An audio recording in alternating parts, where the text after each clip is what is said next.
విశాఖలో ఉల్లి ధరలు సామాన్యుడి జేబుకి చిల్లు పెడుతున్నాయి. కర్నూలు జిల్లా నుంచి విశాఖ నగర మార్కెట్లకు రావాల్సిన ఉల్లి పూర్తిగా నిలిచిపోవడం వల్ల ధరలు మండిపోతున్నాయి.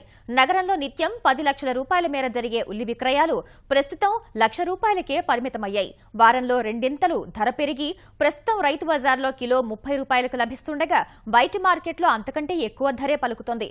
నిన్న మొన్నటి వరకు టమోటా ధరలు భయపెడితే ఇప్పుడు ఉల్లి కన్నీళ్లు పెట్టిస్తోందంటున్నారు వినియోగదారులు.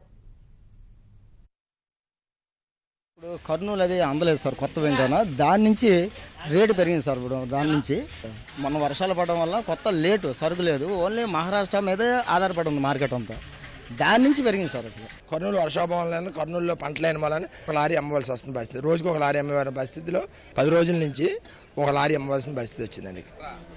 లాస్ట్ ఒక ఫోర్ట్నైట్ బ్యాక్ అయితే ₹11, తర్వాత 15, 19, 26, 29, 30 ఈరోజు రేట్స్ పెరుగుతున్నాయి. అది మళ్ళీ పెరుగుతున్నాయి అన్న దాని మీద అందరూ గాబరా పడిపోయి స్టాక్ కొనియడం, దాంతో ఇంకొంచెం రేట్లు ఇంక్రీజ్ అవుతున్నాయి అన్నమాట. ₹30 అంటే కొంచెం కష్టమే, మరి చిన్న చితక కొనుక్కోలేరు కదా.